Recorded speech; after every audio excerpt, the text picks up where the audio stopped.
Selamat malam Bapak Ibu sekalian.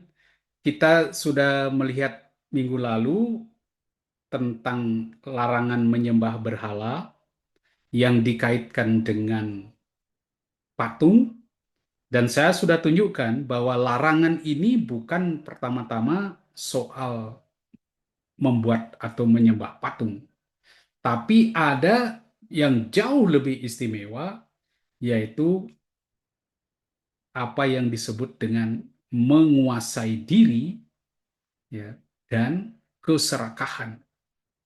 Ini sebenarnya ke sana larinya apa yang dimaksud dengan berhala. Jadi bukan pertama-tama soal patung, tapi soal mempunyai ilah lain.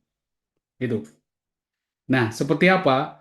Di dalam gereja Katolik, ya, mereka karena mencoba membela pembuatan-pembuatan patung, apalagi kalau Anda lihat di Eropa dulu yang anti ikonografi, ketika itu meraja, itu patung-patung dihajar dulu, ya, dihancurkan sehingga banyak patung-patung yang bagus tanpa kepala.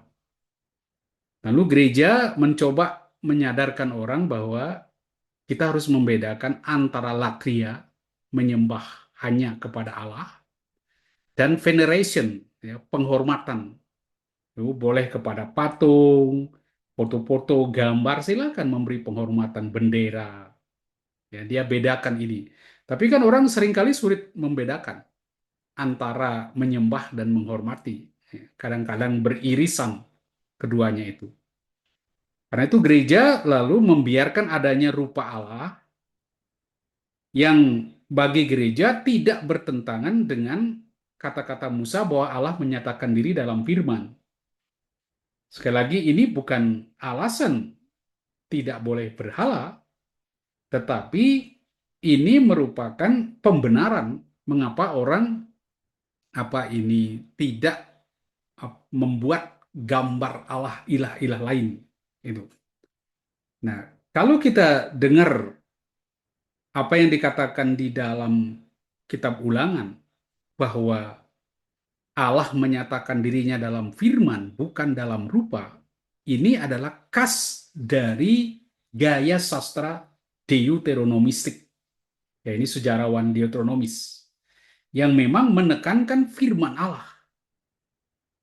Tetapi di dalam Perjanjian Lama sendiri, Musa pernah dikatakan melihat rupa Allah. Kemudian dikoreksi lagi, hanya melihat punggungnya. Karena Allah itu, hakikat Allah itu sebenarnya tidak bisa dilihat. Tetapi saya tandaskan, kalau Anda menolak gambar Allah, rupa Allah, bahwa Allah menyatakan dirinya dalam rupa, itu artinya Anda melawan inkarnasi. Sebab inkarnasi Allah menjadi manusia itu menandaskan bahwa Allah punya rupa, yaitu dalam rupa Yesus Kristus. Jadi kalau orang dewasa ini, orang Kristen dewasa ini masih menolak ada rupa Allah, berarti dia menolak apa yang disebut inkarnasi. Yesus adalah Allah yang menjadi manusia. Itu punya rupa, punya bentuk. Allah bukan ngawang-ngawang. Kan di sini. Karena itu menolak patung Tuhan sebetulnya suatu penyangkalan terhadap inkarnasi Sang Sabda. Seakan-akan Allah tidak punya bentuk, tidak punya rupa. Gitu. Oke, kita akan melangkah lebih jauh untuk mencari apa sebetulnya yang dimaksud dengan berhala. Saya katakan berhala itu nafsu untuk menguasai dan keserakahan. Itu. Mengapa saya katakan demikian? Cara berpikirnya begini. Orang yang beriman akan satu Allah memahami bahwa yang patut disembah hanya Allah yang Esa. Pasti tahu, kan Allah cuma satu. Meski berdoa di depan patung, kemungkinan ia terseret ke dalam penyembahan berhala amatlah kecil. Dia tidak mungkin menganggap patung itu Allahnya, kecuali orang sudah miring. Ya. Kalau saya tidak mungkin biar patung apapun di depan saya, biar saya, tidak mungkin saya terseret menganggap patung itu Tuhan. Ngapain? Karena tahu bahwa Allah itu Esa satu. Tapi hal itu tidak berarti bahaya menyembah berhala tidak ada lagi. Jadi saya katakan kecil sekali ya untuk orang. Kalau orang dulu ya, karena dulu tuh setiap dewa Tuhan itu punya patungnya sendiri, punya gambarnya sendiri. Ada Baal, ada Ashitoret, ada Kamos, ya, ada Doeg, macam-macam. Nah, itu masing-masing kalau Anda lihat patungnya itu ya Allah Anda itu. Kalau Anda lihat ya Allah itu. Kalau sekarang kan tidak. Kecuali orang gila bagi saya. Nggak jelas imannya. Baru dia akan berikan, oh lihat ini, oh itu Allah saya. Itu kan sudah nggak beres. Apapun bentuk perwujudan kita lihat patung ini, Tuhan kita tetap satu. Kita menyembah Allah yang Esa, ya kan? Karena kita sudah di kepala kita dewasa ini sudah monoteisme, bukan politeisme atau henoteisme. Enggak, kita monoteistis, satu Allah. Juga sangat aneh ketika orang mengatakan Allahnya orang Islam, Allahnya orang Kristen, Allahnya orang Hindu, Buddha berbeda. Lalu Allah ada berapa? Allah cuma satu. Cuma cara melihatnya berbeda. Cara memahaminya berbeda. Nah, kalau begitu sekarang, masih menakutkan nggak menyembah berhala itu? Kalau kita baca di dalam perjanjian lama, itu dosa yang selalu disebut-sebut, itu berhala. Karena itu paling berbahaya dulu. Dan sekarang bagaimana? Ini, saya katakan, mengapa sebuah gambar atau patung dijadikan objek kultus dianggap sebagai berhala? Ini, sekarang kita coba pahami, mengapa kalau orang memakai patung zaman dulu, itu kok jadi berhala ya? Ada apa di balik pembuatan patung itu? Apa sebetulnya berhala sehingga ia dianggap begitu berbahaya, bahkan mengantar orang kepada kematian? Nah, saya beri Anda, coba kita lihat yang berhala pertama yang dibuat oleh Israel. Ketika bangsa itu melihat bahwa Musa berlama-lama turun dari gunung itu, mereka berkumpul mengerumuni Harun dan berkata kepadanya, "Mari, buatlah untuk kami Allah yang akan berjalan di depan kami. Sebab Musa orang yang telah memimpin kita keluar dari tanah Mesir, kami tidak tahu apa yang terjadi padanya." Harun berkata kepada mereka, "Lepaskanlah anting-anting emas yang ada pada telinga istrimu, anakmu laki-laki, perempuan, dan bawalah semuanya itu kepadaku." Seluruh bangsa itu pun melepaskan anting-anting emas yang ada pada telinga mereka dan membawanya kepada Harun. Ia menerimanya dari tangan mereka, merancang bentuknya dengan alat, dan membuat anak lembu tuangan. Lalu kata mereka, "Hai Israel, inilah Allahmu yang menuntun engkau keluar dari tanah Mesir." Ketika Harun melihat hal itu, ia mendirikan mezbah di depan anak lembu itu. Lalu ia berseru, "Besok hari raya bagi Tuhan." Keesokan harinya pagi-pagi mereka mempersembahkan kurban bakaran dan kurban keselamatan. Kemudian bangsa itu duduk makan dan minum, lalu mereka bangkit dan bersenang-senang. Ini ada di Keluaran 32. Ya, masih ingat ya? Yang nanti akan menjadi apa itu 10 firman dekaloh ritus nanti ya dalam pembaruannya. Tapi Anda perhatikan, kalau orang studi kritik historis, nah, saya ajak Anda dulu sedikit ber apa ya mengembara ke hal yang lain, yaitu melihat masuk akal enggak cerita ini di posisinya sekarang. Kalau Anda lihat kronologisnya, Tuhan minta Musa naik ke atas gunung, dia kan tidak langsung diberi dekaloh, ya, dua loh batu tidak, tapi diberi instruksi mendirikan kemah suci, masih ingat ya. Nah, ketika Musa lama di atas 40 hari 40 malam, tak turun-turun, bangsa ini langsung minta kepada Harun supaya membuat Allah bagi mereka. Masuk akal nggak? Kok baru 40 hari, baru buat perjanjian, mereka udah minta dibuatkan Allah. Lalu mereka langsung buat lepaskan anting-anting, cepat sekali. Bikin anak lembu emas. Bakarnya gimana? Dapatnya di mana? Dibakar pakai apa? Ini dia Anda bayangkan dia di padang gurun Sinai. Bisa buat lembu begitu cepat, ya. Tak tahu setelah berapa hari Musa naik nak turun-turun itu mereka buat ini. Tapi dalam studi historis kritis, teks ini sebetulnya dibuat untuk menggambarkan apa yang dilakukan oleh Yerobeam bin Nebat sekitar tahun 930 sebelum Masehi, ketika ia memisahkan diri dari kerajaan selatan. Jadi kerajaan Israel pecah jadi dua, yang bawah Yehuda Rehabeam, yang utara adalah kerajaan Israel dengan rajanya Yerobeam bin Nebat. Nah, Yerobeam bin Nebat inilah yang mendirikan anak lembu emas ini, patungnya ini di Gilgal dan di Dana dan Betel. Betel dan Gilgal itu tempat kudusnya, menyaingi tempat suci di Yerusalem. Nah, itu orang katakan itu. Jadi bukan cerita ini dibuat jauh kemudian menggambarkan situasi itu sebetulnya. Lalu dibuat untuk mengesahkan bahwa apa yang dilakukan oleh Yerobeam bin Nebat benar-benar kejahatan yang keji. Lalu dibuat cerita tentang anak lembu emas ini. Oke, terlepas dari kritik historis, kita lihat makna berhala di sini.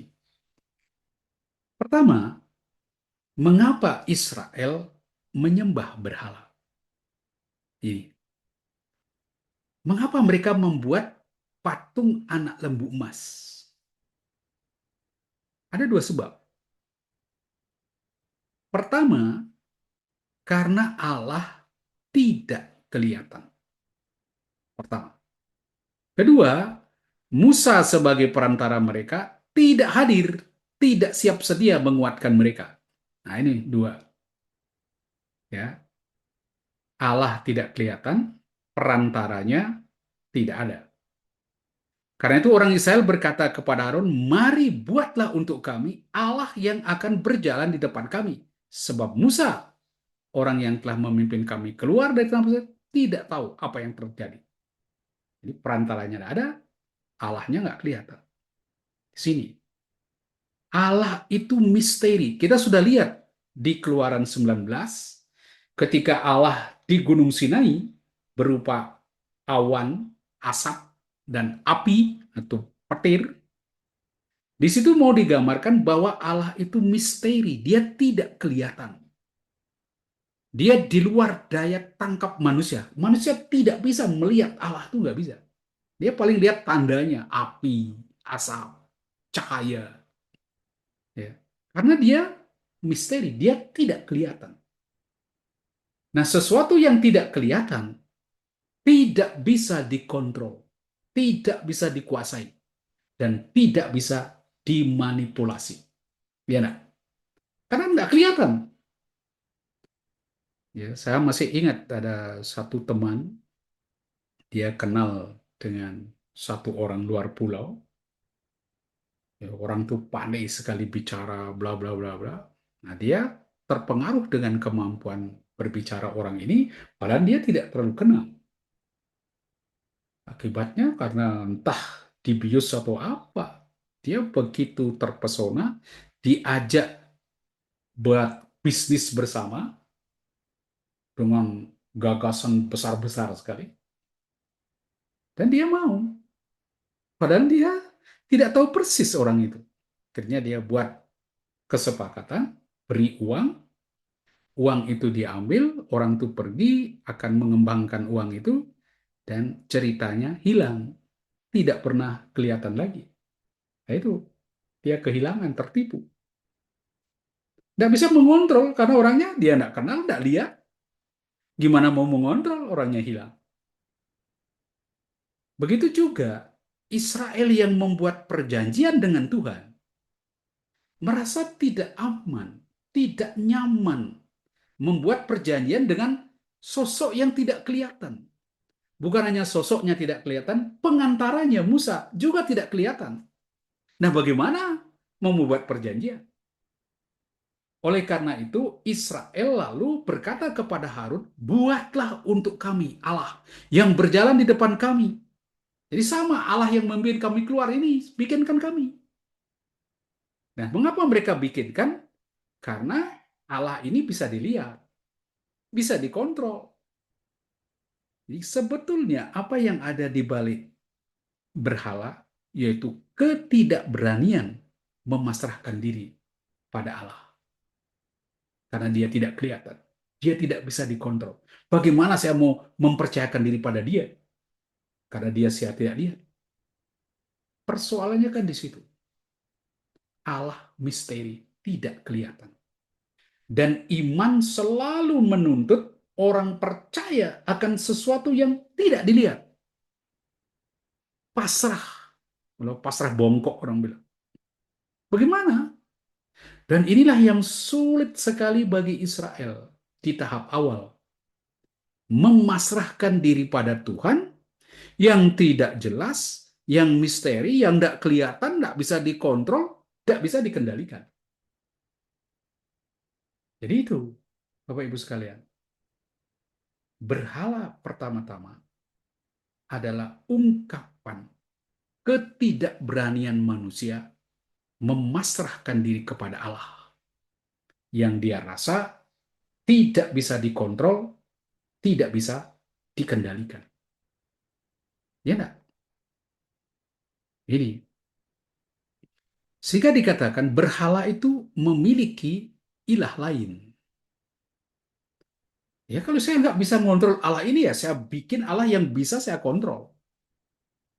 Jadi berhala ini ungkapan ketidaksiapan menerima Allah sebagai misteri dan ingin memiliki Allah yang bisa dikuasai, yang bisa dikontrol, yang bisa dikendalikan. Dengan kata lain, saya mengendalikan Allah. Saya mengontrol Allah. Dan dalam tanda petik, saya sebetulnya mau menjadi Allah. Sehingga berhala itu memiliki ilah lain dan ilah itu terutama sebetulnya saya sendiri. Bukan dia yang menjadi Allah saya karena saya mau mengontrol Allah. Padahal Allah yang sejati tidak bisa dikontrol. Tidak, dia maha kuasa. Kalau dia maha kuasa, tidak ada yang bisa membatasi dia. Ini. Ini apa yang dikatakan oleh Stam. Sebuah gambar menempatkan Allah dan apa yang menjadi perhatiannya ke dalam satu kategori. Sama saja dengan memiliki Allah yang berada dalam kendali seseorang. Maksudnya begini, Allah itu kan bermacam-macam gambar tentang Allah. Allah yang maha kuasa, Allah yang adil, Allah yang cemburu, Allah yang apa itu menghukum, Allah yang mengampuni, banyak sekali gelar Allah. Tapi ketika Anda membuat Allah itu masuk dalam satu kategori dan Anda katakan inilah satu-satunya Allah itu harus begini. Oh, bagi saya Allah itu maha kuasa. Ketika orang lain mengatakan, oh enggak, Allah itu merendahkan dirinya. Nggak bisa. Oh Allah itu maha pengampun. Nggak bisa, dia menghukum. Nah ini, ketika Anda katakan Allah itu maha pengampun, lalu semua yang lain Allah yang menghukum, Allah yang mendidik, semua Anda buang. Nah, itulah yang disebut memiliki ilah lain. Karena Allah bikin Allah sendiri. Anda yang bikin Allah. Sehingga Allah itu menjadi ada di dalam kendali kalian. Oh, Allah itu harus maha baik ketika dia mendatangkan malapetaka, ketika dia mendatangkan musibah sehingga orang menjadi menderita. Itu bukan Allah. Allah tidak begitu. Allah itu harus baik, mengampuni. Nah, tidak ada Allah menghukum. Ketika orang katakan Allah menghukum, itu bukan Allah. Ketika Allah mendatangkan malapetaka, itu bukan Allah. Anda membuat kategori tentang Allah, dan semua yang di luar kategori itu Anda bilang bukan Allah. Jadi Anda yang mengendalikan siapa itu Allah. Dan dalam tanda petik, Anda menjadi Allah. Menangkap di situ. Nah, berhala adalah bentuk keinginan manusia untuk menempatkan Allah dalam kategori-kategori tertentu.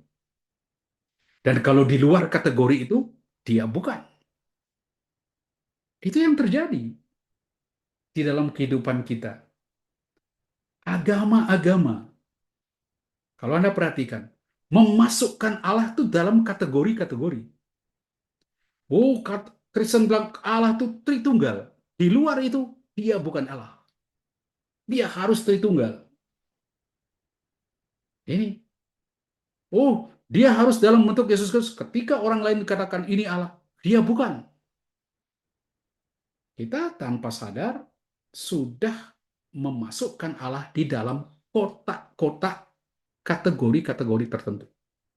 Dan lebih jahatnya, sebuah berhala adalah sebuah pernyataan, sebuah keyakinan. Kalau Allah itu harus begini. Kalau kamu tidak begini, kamu bukan Allah. Itu kan doktrin kita. Dan semua orang punya kecenderungan untuk merumuskan Allah, memasukkan dia di dalam kategori pikir kita. Padahal kategori pikir kita terbatas. Kita mau masukkan Allah yang tidak terbatas dalam kategori pikir kita yang terbatas. Kita mau mengontrol Allah. Ini.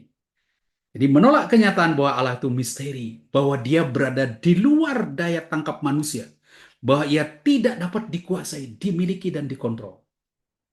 Itu. Sebenarnya di situ berhala itu. Kita tidak mau terima. Saya ingin Allah itu harus saya bisa kendalikan. Barton katakan, rather than being a sign of unfaithfulness to the covenant with Yahweh, idols are a symptom of human desire to have the divine realm under one's control. Itu. Jadi tanda bukan, sebetulnya berhala bukan ada tanda Anda tidak setia pada perjanjian, tapi lebih sebagai simptom keinginan orang menempatkan Allah di bawah kendalinya. Setuju Anda? Ya, enggak? Itu sebenarnya yang terjadi pada berhala.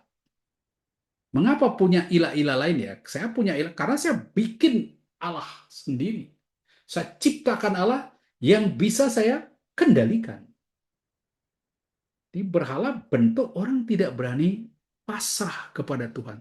Percaya bahwa dia seringkali di luar pemikiran kita. Melampaui. Dan apa yang dibuat agama-agama?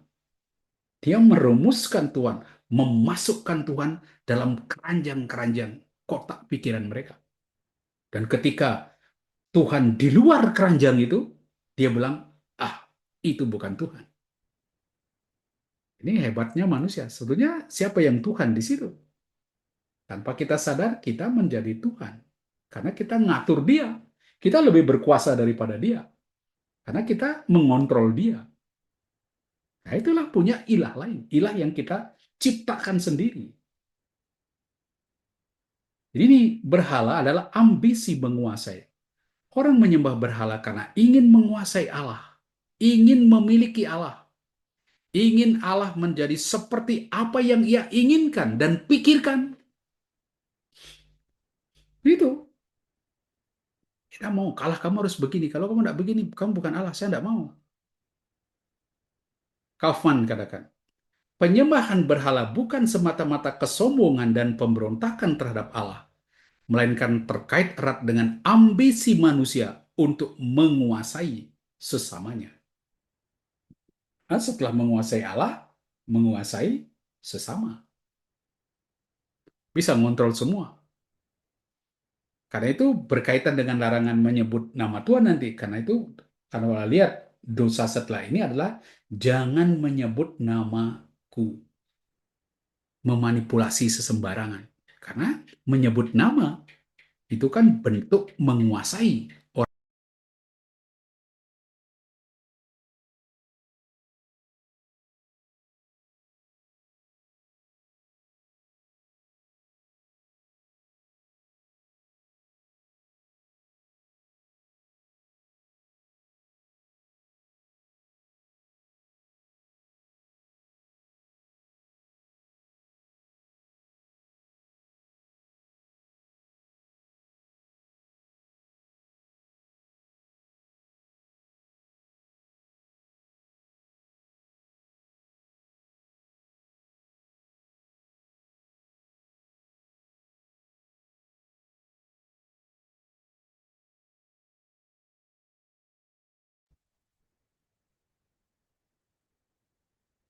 Sudah masuk ya?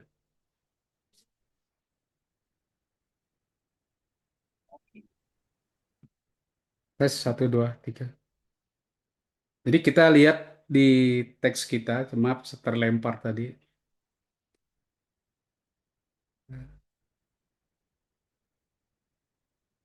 Nah, kita melihat ini ada ya. Saya masuk itu enggak? Saya oke. Masuk, Pak. Oke. Nah, sudah menangkap ya apa yang saya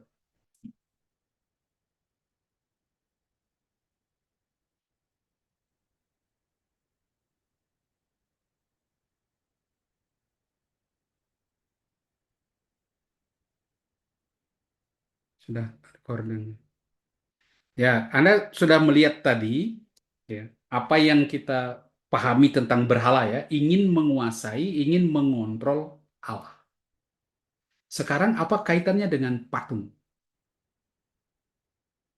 Kalau kita perhatikan patung, karena berhala di dalam Perjanjian Lama itu biasa dipakai kata pesel, itu artinya patung pahatan, gambar, atau temunah, itu bentuk, rupa, atau shemel, ini juga sering diterjemahkan dengan patung, atau masekah, itu gambar patung ilah tuangan, satu yang dituang, dicetak, itu juga disebut berhala.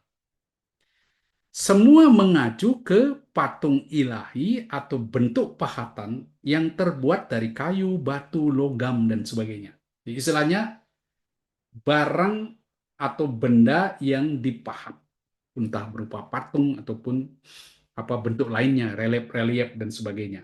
Itu dianggap sebagai berhala, identik. Kenapa? Kenapa berhala dikaitkan dengan patung seperti tadi, patung anak lembu emas?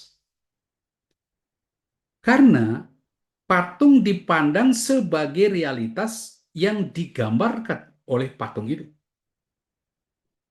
Jadi dia perantara yang efektif dan magis dari kehadiran ilah yang digambarkan.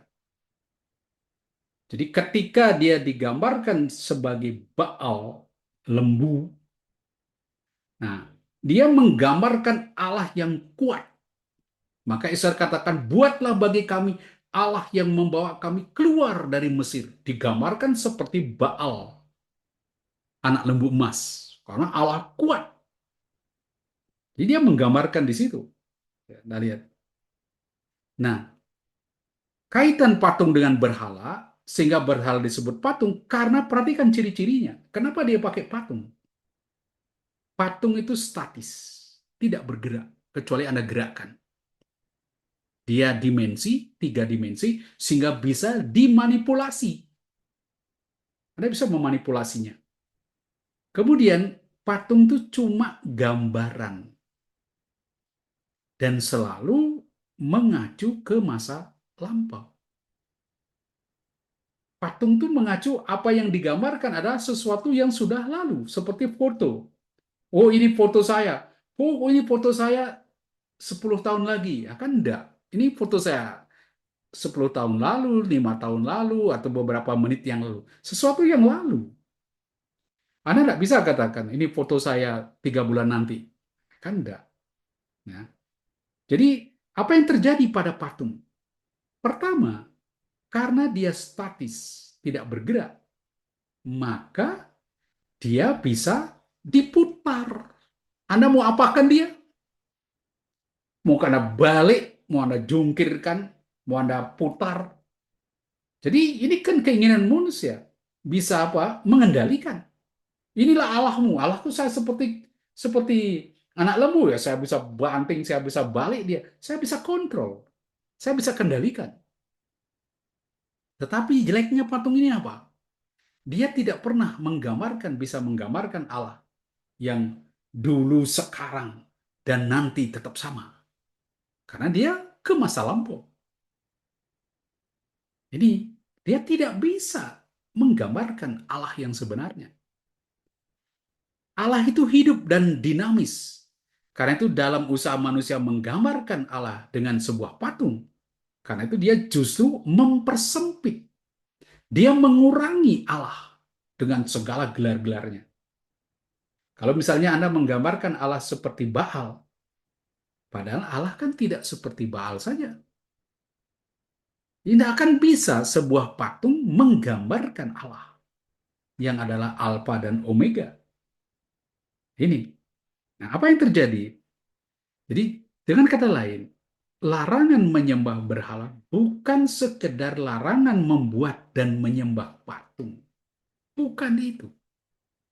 Tetapi Anda memanipulasi Allah, memenjarakan Allah di dalam kepicikan manusia. Saya persempit Allah cuma seperti ini. Dia cuma seperti Baal, kuat. Dia tidak bisa lemah lembut. Jadi dia mengecilkan, mempersempit Allah di dalam kategori pikir kita. Ya itulah, seperti saya sudah tunjukkan tadi di awal. Manusia ingin mengontrol Allah, memasukkan dia di dalam kategori-kategori. Nah sekarang dengan membuat lembu, nah dia dikategorikan seperti lembu. Di luar itu padahal Allah bukan seperti lembu. Menciutkan atribut-atribut Allah ke dalam satu atribut atau atribut tertentu yang statis, yang bisa dikontrol. Nah, itulah berhala di situ. Ketika Allah tampil tidak seperti atribut yang saya berikan, ini dia bukan Allah. Kalau dia tidak seperti Baal, dia seperti Asyitoret, seperti Tugu. Bukan. Dia harus seperti lembu.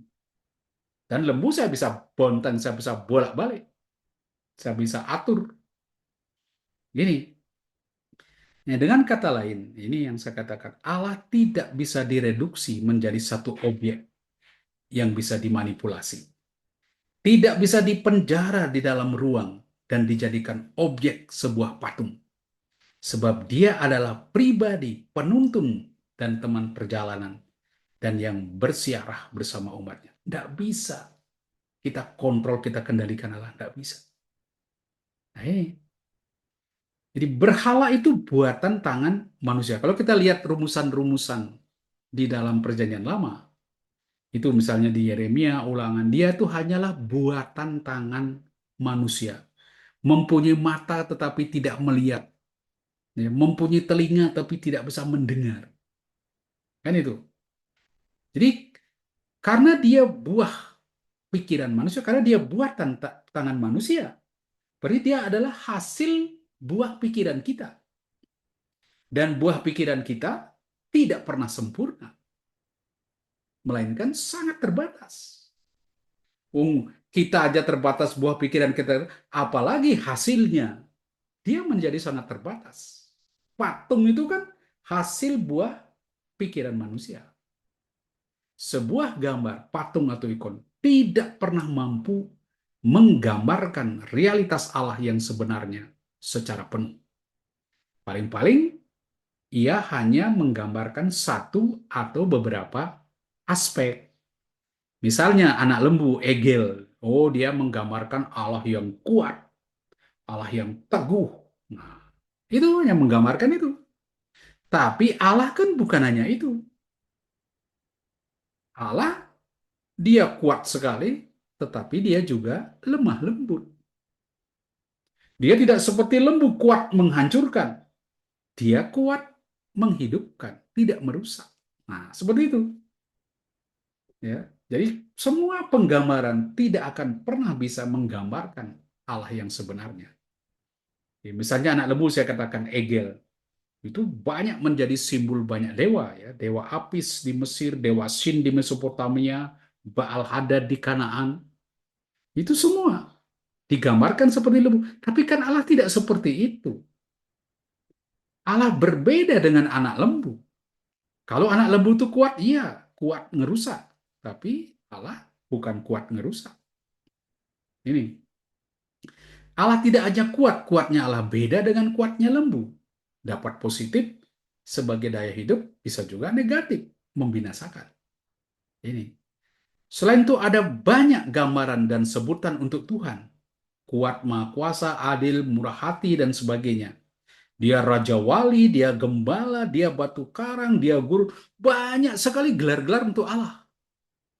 Karena itu sebuah patung, dia mengikat Allah hanya di satu gelar. Allah cuma begini. Dengan kata lain, ini yang saya katakan, setiap gelar diberi berdasarkan pengalaman akan Allah. Dan pengalaman itu benar. Namun hanya satu aspek, satu sisi dari kualitas Allah. Ya, masing-masing kita punya pengalaman akan Allah, kita beri gelar Allah. Allah begini, Allah sahabatku, Allah teman seperjalananku, Allah guruku, Allah pembebasku. Silakan dari pengalaman kita. Tapi semua gelar-gelar itu kan cuma satu aspek dari Allah. Allah tidak seperti itu saja. Dia bisa lain. Nah, apa yang terjadi pada menyembah berhala? Dia mengambil satu gelar itu dan memutakannya. Gini, bahkan antara gelar yang satu bisa berbeda, bertentangan satu sama lain. Saya katakan tadi ada yang adil, tapi juga pengampun. Kan sepertinya bertentangan. Allah bisa sekaligus adil, sekaligus murah hati. Kita nggak bisa.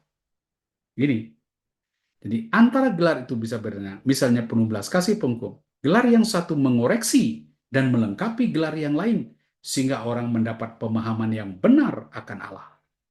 Sebab Allah adalah sang satu, keseluruhan, kesatuan, semua gelar itu. Banyak itu sih ya, Allah ya semua pegang itu, mencakup semua itu. Jadi apa yang dimaksud dengan berhala? Karena Allah selalu lebih besar dari apa yang manusia gambarkan. Allah tidak dapat dibandingkan dengan apapun di dunia ini. Kan itu. Mengapa tidak diberikan menggambar? Karena dia tidak bisa dibandingkan dengan apapun. Dia tetap berbeda.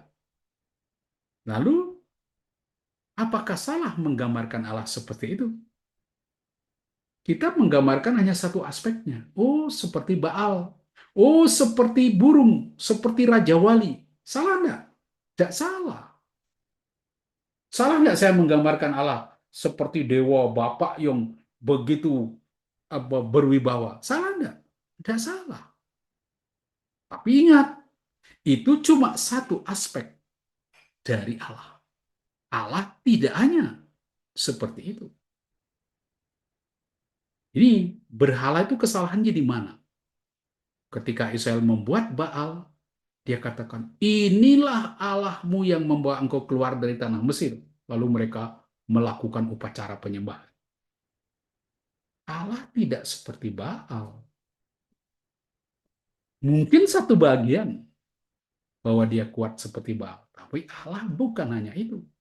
Nah, ini kesalahannya apa? Lalu berhala itu salahnya di mana? Bukan pada penggambaran yang tidak sempurna. Enggak salah. Tapi mengklaim apa yang tidak sempurna itu sebagai sempurna. Apa yang hanya sebagian disebut keseluruhan sebagai kepenuhan. Ngerti maksud saya? Jadi saya katakan Allah itu adil. Nah, gambarkan dia dengan gambaran timbangan. Allah seperti ini. Dia adalah adil. Salah enggak? Tidak salah.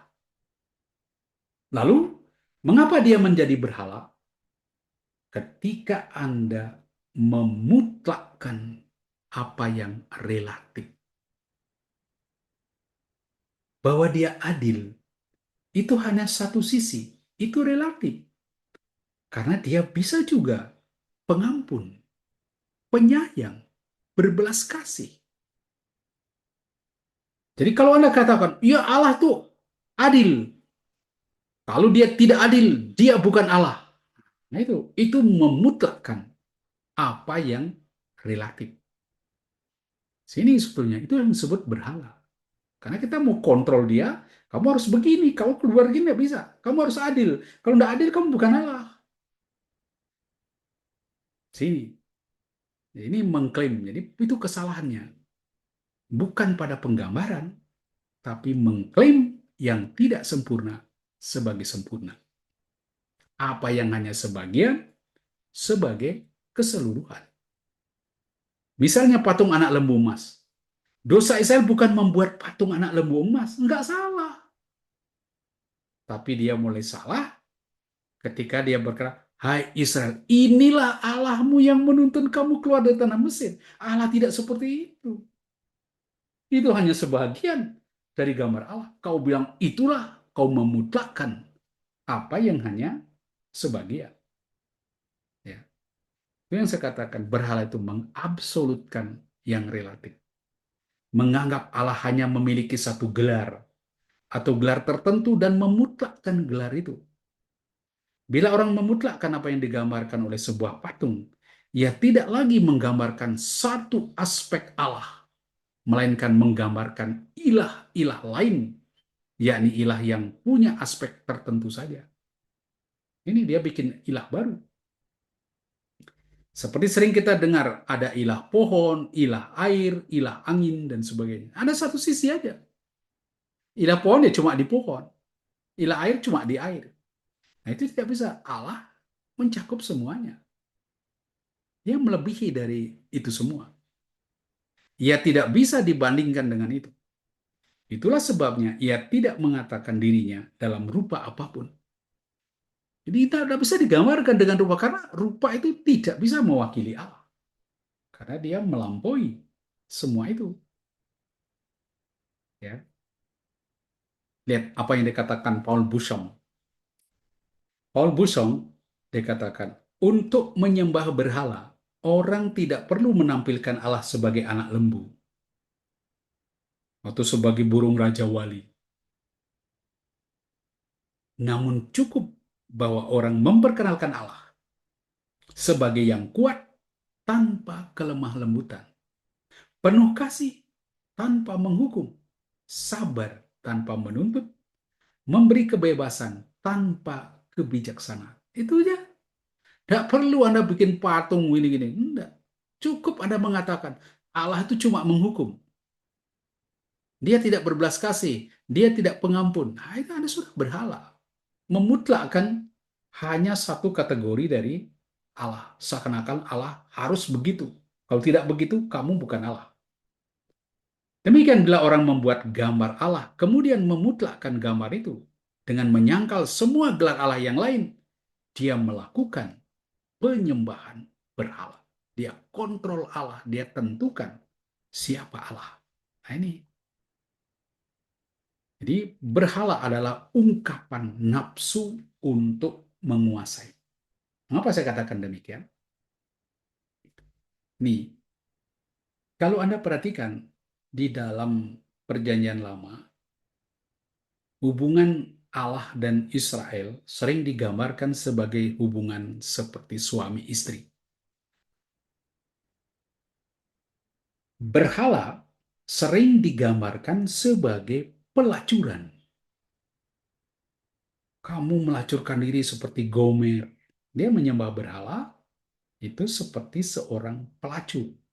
Simbol tidak setia. Apa hubungan antara berhala dan pelacuran? Kalau kita lihat hubungan pelacuran, itu hubungan yang sebetulnya tidak manusiawi, bukan hubungan kasih, tapi keinginan untuk memuaskan nafsu sementara. Dia sebetulnya ungkapan keserakahan untuk menguasai. Karena apa? Dia memakai pihak lain untuk memenuhi nafsunya. Dia lihat orang lain bukan sebagai subjek, tetapi sebagai objek untuk memenuhi keinginannya. Jadi itu yang saya katakan bahwa hubungan pelacuran itu adalah ungkapan keserakahan manusia. Karena apa?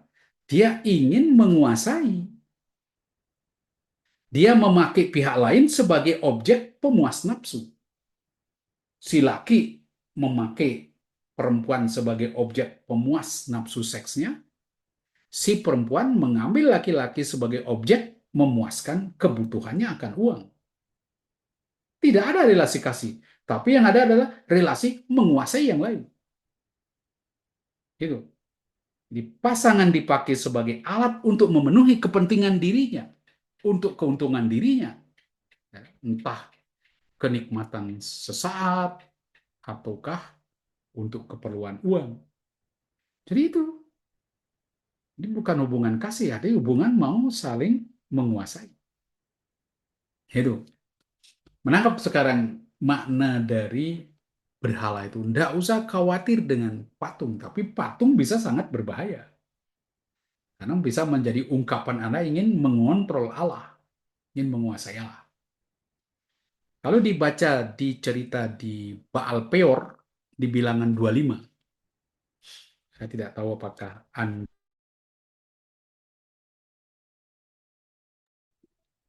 ceritanya ya, ketika saya dalam perjalanan, mereka sampai di Baal Peor, lalu mereka rupanya tertarik dengan gadis-gadis di Baal Peor. Mereka menyetubuhi gadis-gadis itu, dan beberapa di antara mereka kawin-mawin dengan gadis-gadis di Baal Peor, orang Moab. Nah, karena mereka menikah dengan gadis-gadis itu menggiring mereka kepada dewa-dewi mereka, berhala mereka. Akhirnya mereka ikut menyembah ilah-ilah ini. Lalu disebut di situ memasangkan pada dirinya kuk Baal Peor. Ya, kalau Anda lihat di Ulangan pasal 25, ya, bilangan pasal 25 ayat 1 dan 4. Ya, agak panjang ceritanya, nanti ada Pinehas mereka dibantai dan seterusnya. Ya, agak panjang ya cerita itu. Tapi nanti lihat, Anda baca sendiri. Jadi singkat kata mereka akhirnya digiring oleh perempuan-perempuan Baal Peor ini, ya, sehingga mereka akhirnya menyembah Baal Peor. Akibatnya apa? Allah murka sekali dan meminta Musa menggantung semua orang yang mengepalai bangsa itu.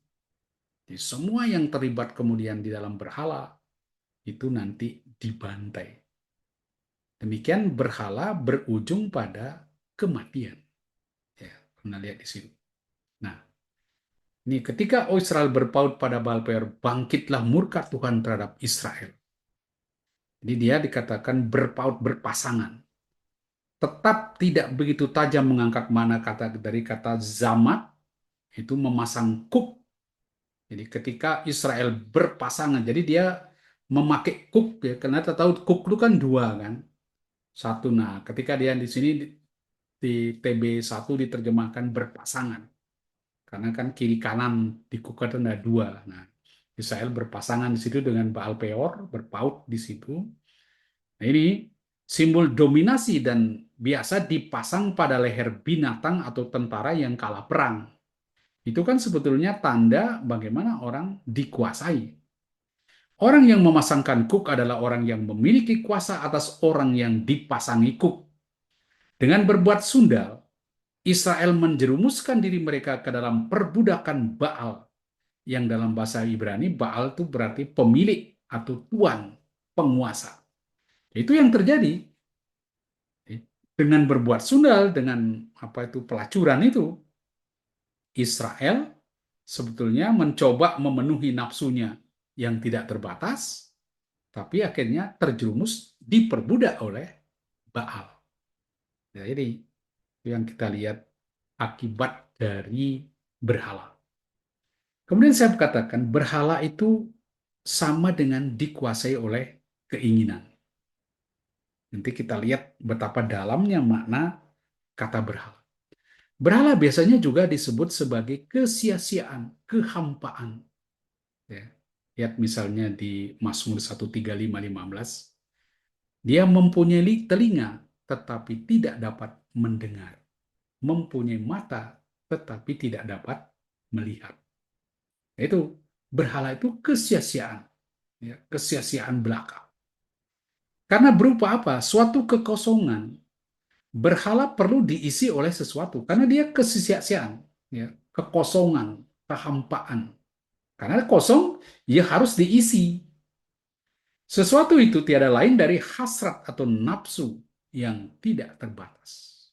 Jadi kekosongan di dalam diri itu, ya, pada berhala itu diisi dengan apa? Hasrat nafsu. Oleh karena itu berhala tiada lain dari wujud atau gambar nyata keinginan seseorang yang tidak terbatas dan merupakan ungkapan nafsu untuk menguasai. Ini mengapa orang menyembah berhala? Karena dia dalam situ kosong mau isi. Isi dengan apa? Bentuk ini, bentuk itu. Dengan kata lain saya katakan berhala adalah wujud gambar keinginan seseorang, dan keinginan itu tidak terbatas. Ini kan orang ingin tidak ada habisnya, dan merupakan ungkapan nafsu untuk menguasai. Nah, kalau orang membiarkan dirinya diseret oleh keinginan yang tidak terbatas, keinginan itu pun menjadi tuan, penguasa atas dirinya. Dan dia akhirnya menjadi budak tuannya, budak Baal, atau dikuasai oleh sang Baal, pemiliknya itu. Anda lihat di situ, bagaimana bentuk dari berhala itu. Dengan demikian kita bisa simpulkan di sini bahwa berhala adalah suatu usaha untuk memenuhi hasrat pribadi yang tidak terbatas, terutama keserakahan atau hasrat untuk menguasai, yang mengakibatkan orang itu sendiri dikuasai oleh nafsunya sendiri. Akhirnya dia menjadi budak dari nafsunya, keinginannya. Dia menjadi hamba budak dari Baal Peor itu atas apa yang dia puja. Ya, itu yang terjadi. Oke. Nah, berhala mengantar manusia kepada kematian tadi ya, bilangan 25 itu, kehilangan ya. Jadi ketika Israel dibuai oleh perempuan Moab, dia kehilangan identitas. Dia kawin dengan perempuan-perempuan Moab, lalu digiring untuk menyembah ilah-ilah mereka. Mereka kehilangan identitas sebagai bangsa pilihan. Akhirnya berhala mengasingkan Israel dari Allah, memisahkan Israel dari panggilan hidup sebagai mitra perjanjian Allah. Dan ini menghantar kepada kematian, terpisah dari Allah dan dari dirinya sendiri. Nah, terpisah dari Allah yang adalah sumber hidup, ya mati. Jadi mengapa berhala itu bahaya sekali? Karena dia membawa orang kepada kematian. Ya. Misalnya proses ini mengantar ke kematian terpisah dari Allah. Di Hosea 8 ayat 4b dikatakan, dari emas dan peraknya mereka membuat berhala-hala bagi dirinya sendiri, sehingga mereka dilenyapkan. Itu akibat dari berhala itu kematian. Nah, Musa mengingatkan, dia katakan kepada bangsanya, mengikuti Baal Peor telah menjerumuskan Israel ke kematian. Katakan begini, matamu sendiri telah melihat apa yang diperbuat Tuhan terhadap Baal Peor. Sebab semua orang yang mengikuti Baal Peor telah dipunahkan Tuhan Allahmu dari tengah-tengahmu. Ya, semua orang. Berhala merupakan ungkapan nafsu untuk menguasai Allah, ya, dan orang lain tentu saja, dan memenuhi keinginan yang tidak terbatas. Dan ini menjerumuskan manusia kepada kematian, jauh dari Allah dan dari dirinya sendiri. Itu kesimpulan yang saya berikan. Di ungkapan nafsu mau menguasai, tidak mau pasrah kepada Tuhan, tidak mampu, karena Tuhan harus bisa dikontrol. Ya, memenuhi keinginan yang tidak terbatas. Saya ingin menguasai orang lain, saya mau pemuasan nafsu seksnya atau pemuasan akan uang, ya. Dan ini menjerumuskan orang kepada kematian. Ya, apa? Jauh dari Allah karena memisahkan orang dari Allah. Nah, kesimpulannya, apa yang kita bisa simpulkan dari pembahasan kita panjang lebar tentang berhala?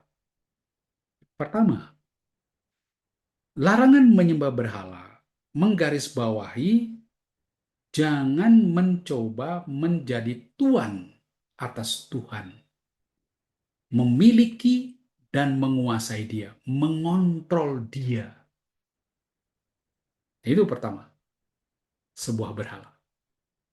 Berhala bukan sekedar soal membuat patung dan menyembahnya. Saya kira jangan kita, orang Katolik mencoba katakan, ya enggak apa-apa membuat patung, tapi jangan menyembah. Ya, kalau kamu mantuk-mantuk di situ, lalu patungnya digiring, dikasih meja khusus, dikasih kursi, dinaikin pesawat, wih, diperlakukan seperti manusia. Nah, itu terus gimana? Apa tidak memperlakukan dia sebagai tuan? Ya, tapi memang pertama bukan sekedar membuat patung dan menyembah. Itu terlalu sederhana. Kalau Anda buat patung, di depan Anda ada patung, masa Anda menyembah berhala? Tapi terlebih adalah ungkapan keinginan manusia untuk menguasai Allah dan orang lain. Lalu memenuhi keinginannya. Kedua, berhala itu memasukkan Tuhan di dalam kategori pikir manusia. Allah harus begini, Allah harus begitu. Karena itu ketika dia menampakkan diri di Sinai, orang tidak pernah melihat Allah. Hanya api, asap. Karena dia misteri. Dan ini yang manusia tidak mau. Dia justru ingin memasukkan Tuhan dalam kategori-kategori tertentu. Berhala menjerumuskan manusia kepada kematian jauh dari Allah dan dari dirinya sendiri. Tuhan bukanlah sebuah ide, bukan pula sesuatu yang abstrak, melainkan pribadi yang konkret, nyata, ya, menjelma dalam diri Yesus Kristus. Pribadi yang mau menunduk, turun dan membangun relasi dengan manusia, dekat dengan manusia. Seorang sahabat dan partner perjanjian yang memberikan bantuan berlimpah kepada manusia. Memiliki hanya satu Allah berarti mengarahkan dan menyerahkan seluruh hati hanya kepada Dia. Ini berani menyerahkan diri.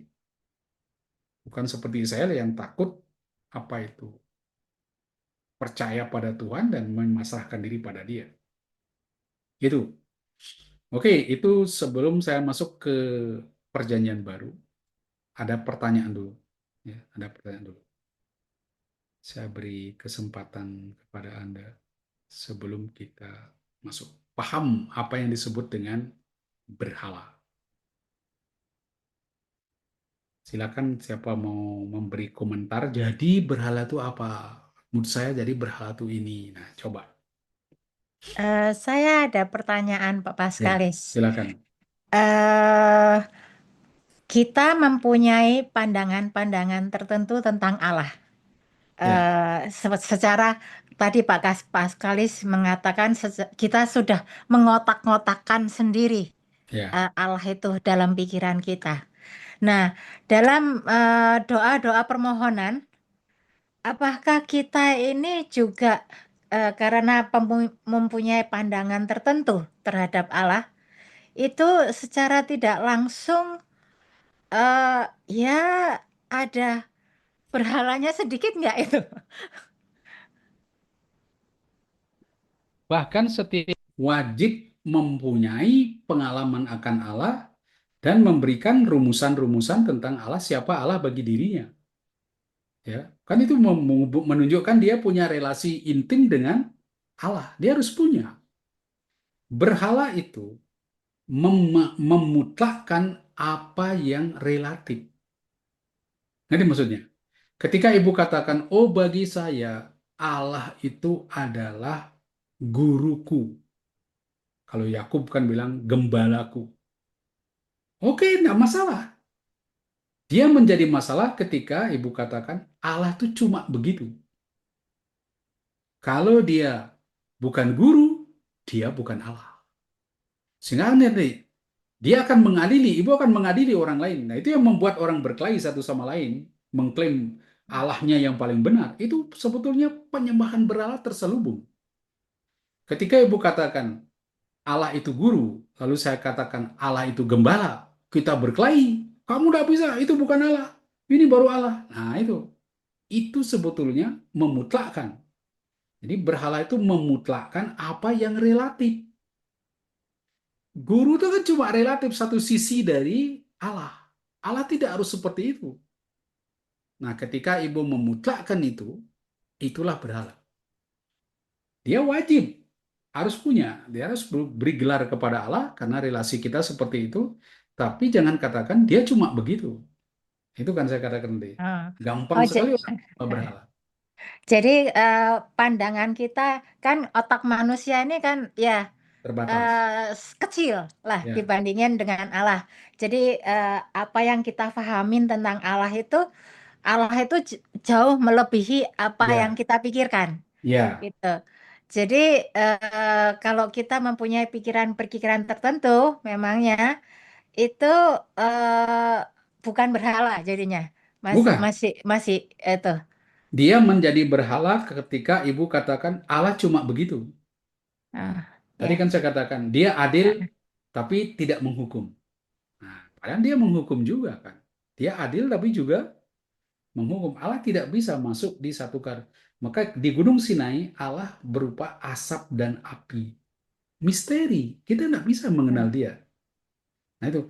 Karena itu saya katakan penyembah berhala yang paling berbahaya di Indonesia adalah teroris. Teroris itu penyembah berhala yang luar biasa. Karena dia punya rumusan tentang Allah, Allah harus Allah maha besar. Ketika Allah ditampilkan sebagai yang merendahkan diri, bahkan mati disalib, itu bukan Allah. Bunuh itu. Orang-orang yang percaya kepada mereka kan bunuh. Supaya tidak ada konsep lain selain Allah maha besar. Nah itu kan otaknya teroris. Itulah hmm. penyembah berhala yang terselubung yang orang tidak sadari. Karena dia akhirnya apa? Menghakimi orang lain yang punya pandangan berbeda. Sebenarnya siapa yang Allah di situ? Kan dia. Dia yang menentukan. Allah harus begini. Ketika orang lain bilang Allah begitu, itu udah bisa. Habiskan. Nah itu. Dia betul-betul mau berkuasa melihat dirinya sebagai Allah dan mengendalikan Allah dan orang lain. Begitu. Ah, ya, terima kasih Pak Paskalis. Sama-sama. Silakan ada yang mau masuk.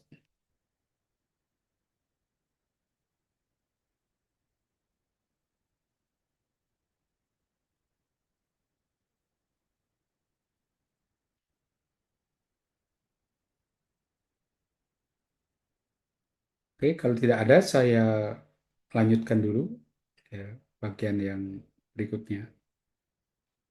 Saya lihat ke perjanjian baru sedikit. Mudah-mudahan tadi itu dipahami baik ya, apa yang saya sampaikan. Supaya Anda jangan diam-diam jadi penyembah berhala. Ya, jadi kita lihat Bapak di, Alif, ya, tadi saya ada nulis pertanyaan sih. oh di chat ya. Ya, Oke, saya lihat di chat.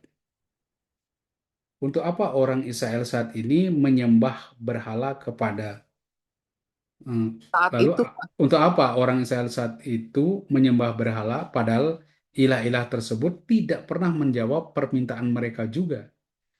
Nah, ini dia menyembah yang dicerita ini kan Allah dia gambarkan seperti Baal. Artinya Baal itu kuat seperti lembu, dia mau menggambarkan Allah itu kuat seperti lembu. Nah, sedangkan yang ilah-ilah berhala-berhala lain itu kan karena sinkretisme. Jadi mereka terpengaruh pada budaya-budaya lain, ada upacara-upacara, apalagi kalau lihat di Hosea. Itu kan begitu menarik. Upacara-upacara di tempat lain, mereka ikut. Dan akhirnya mereka menyembah ilah-ilahnya orang itu. Dan selain mereka, konsep mereka tentang monoteisme itu masih sangat lemah. Allah-Allah yang banyak itu masih berkelahi satu sama lain. Dan siapa yang punya Allahnya yang menangan, nah itu bangga. Konsepnya kan masih sederhana dulu ya.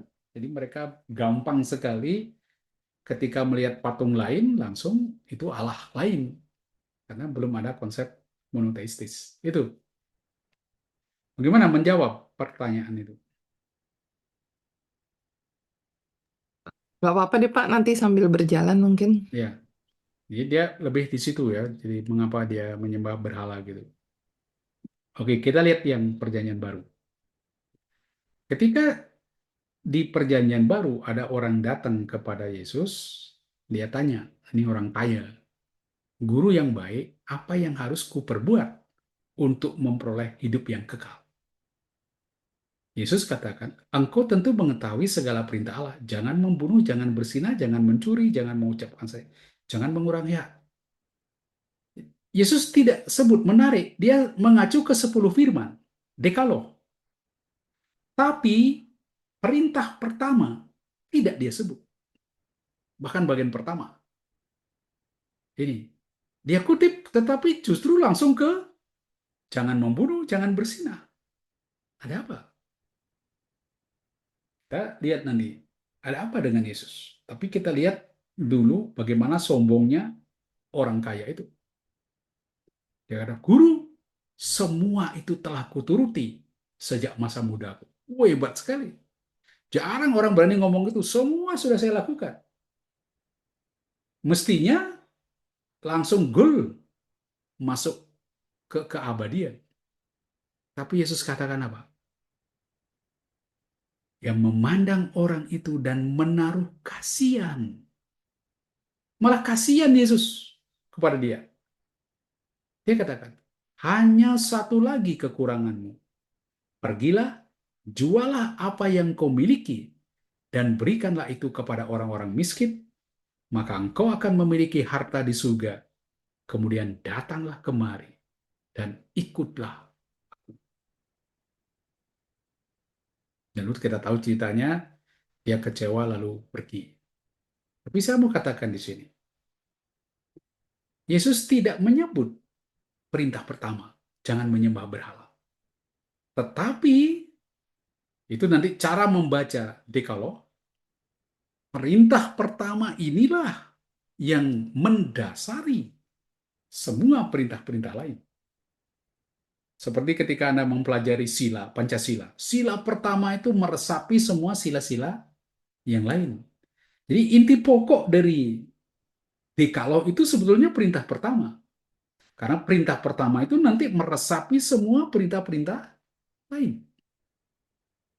Nah, karena itu kenapa Yesus katakan, kamu udah lakukan ini, udah lakukan ini. Nah, udah semua, saya buat semua. Wah, hebat kan? Tapi masih ada yang kurang. Dan yang kurang itu adalah intinya, manualnya, bagaimana engkau melakukan itu. Apa? Dia tanya kepada mereka, jual segala milikmu. Apa artinya? Disuruh menjual hartanya, kasihkan ke orang miskin, lalu ikuti dia. Nih, ya kan? Katakan, perintah dasar yang menjual seluruh firman, jangan diperbudak. Apa inti dari perintah pertama itu?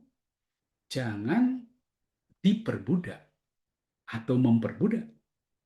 Jadilah bebas. Kan itu tekanan dari firman perintah pertama itu. Di 10 perintah Allah, Allah memperlakukan manusia sebagai budak, sebagai binatang peliharaan. Apa itu? Kamu jangan begini, apa itu? Tidak.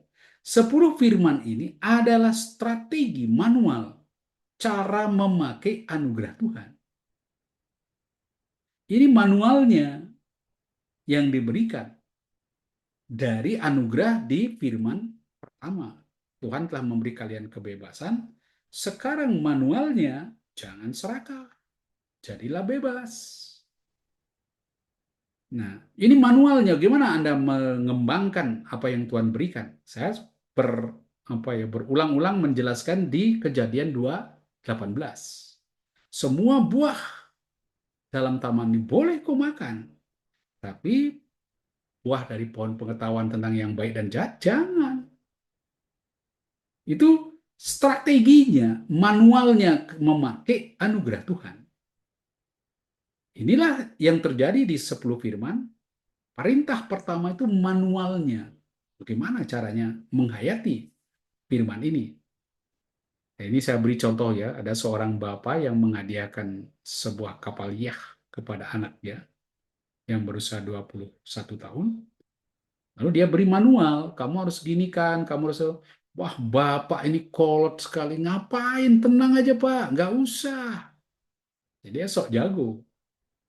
Tapi kemudian ternyata dia nahkoda ini melaut, lalu dia terdampar dan tidak bisa apa-apa. Padahal sudah diberi manualnya bagaimana melakukan. Akhirnya dia mati karena tidak mengikuti manual yang diberikan oleh bapaknya. Begitu juga di dalam Dekaloh ini, perintah pertama itu manual yang meresapi seluruh perintah-perintah yang lain. Karena itu dia esensial sekali. Jadi kamu punya harta gini, gua sudah gini, saudara. Satu kekuranganmu, jual, ikuti saya. Artinya apa? Kunci dari perintah itu, jangan serakah. Jual itu, bagikan kepada orang lain. Nah, di Dekaloh itu, inti dari Dekaloh itu kan, jangan serakah. Bahkan sudah disampaikan kepada Adam. Berikan kepada orang lain, sisakan di situ.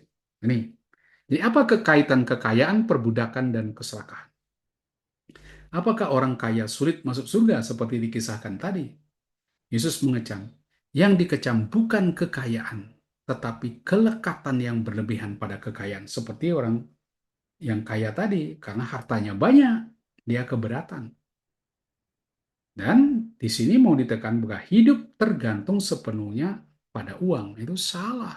Ketika kita lekat secara berlebihan pada kekayaan, kita merasa hidup tergantung pada uang. Padahal bukan di situ. Mengumpulkan uang hanya untuk diri sendiri alias serakah. Nah, itu yang mau dilawan di situ.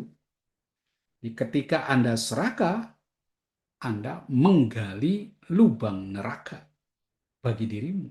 Karena itu kepada si kaya itu dikatakan, jual milikmu, berikan kepada orang miskin, lalu ikut saya. Nah itu orang secara total tidak lagi mengikatkan diri pada kekayaannya. Ini jadi ada kaitannya ini, ya, kadar kekayaan, perbudakan dan keserakahan. Yang melekat secara berlebihan pada kekayaan, nah itulah Anda menjadi budak kekayaan Anda. Ya. Kemudian, mengapa tidak boleh lekat secara tidak wajar pada uang? Itu melawan firman pertama, jangan diperbudak oleh apapun. Itu kan anugerahnya. Karena harus tidak diperbudak oleh apapun. Ya, Anda harus berkuasa. Tidak bijaksana menganggap tujuan utama hidup ini adalah mengumpulkan kekayaan. Itu karena itu tanda Anda serakah dan tidak mau berbagi. Di situ ya, persoalannya. Mengapa orang kaya sulit masuk surga? Makin kekayaannya banyak, makin takut dia kehilangan kekayaan itu. Akhirnya susah berbagi. Padahal dia diberi kekayaan luar biasa supaya bisa berbagi. Nah, apa buktinya? Bahwa berhala itu sama dengan serakah. Sama, mau menguasai semua. Ya kan? Ini mau dikuasai, bahkan Allah pun mau dikuasai. Nih, saya baca apa yang dikatakan oleh Paulus ya kepada jemaat di Kolose, ya, bagaimana kamu harus menjadi hidup yang baik, dikatakan, matikanlah dalam dirimu segala sesuatu yang duniawi. Ya, ya. Kemudian, apa yang disebut itu? Keserakahan yang sama dengan penyembahan berhala. Nah itu. Di Paulus sendiri terang-terangan katakan bahwa berhala itu sama dengan penyembahan, keserakahan itu sama dengan penyembahan berhala. Ya, persis sama di situ. Jadi Anda bisa temukan di situ kutipan bahwa kesimpulan yang saya berikan tidak keliru.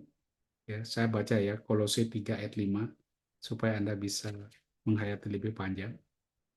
Lihat. Karena itu matikanlah dalam dirimu segala sesuatu yang duniawi, yaitu percabulan, kenajisan, hawa nafsu, nafsu jahat, dan juga keserakahan yang sama dengan penyembahan berhala. Maksudnya apa sih sebetulnya berhala itu? Ya serakah. Kau usah jauh-jauh, kau usah patung sana, patung sini. Itu cara menunjukkan bagaimana Anda mau kontrol semua, mau kuasai semua. Serah. Kemudian di Efesus 5 ayat 5, ingatlah ini baik-baik. Tidak ada orang sundal, orang cemar atau orang serakah, artinya penyembah berhala. Itu. Ingat Adam dan Hawa jatuh karena menyembah berhala. Apa menyembah? Mempunyai ilah lain, bikin ilah sendiri. Keserakahan terutama dalam keinginan memiliki uang, karena akar segala kejahatan ialah cinta uang, yaitu berhala yang saya sebut maskah, yaitu ilah tuangan itu ya duit itu, cinta pada uang. Nah itu yang kita lihat ya. Oke, silakan ada tanggapan atau ada pertanyaan dari yang lain, silakan. Saya ada pertanyaan lagi, Pak Ya, Paskalis. silakan. Keserakahan dan kelekatan. Eh, Kebanyakan orang ada kelekatan terhadap orang, benda, ataupun peristiwa. Apakah kelekatan dan keserakahan itu sama? Ada kesamaannya, tetapi juga ada perbedaannya.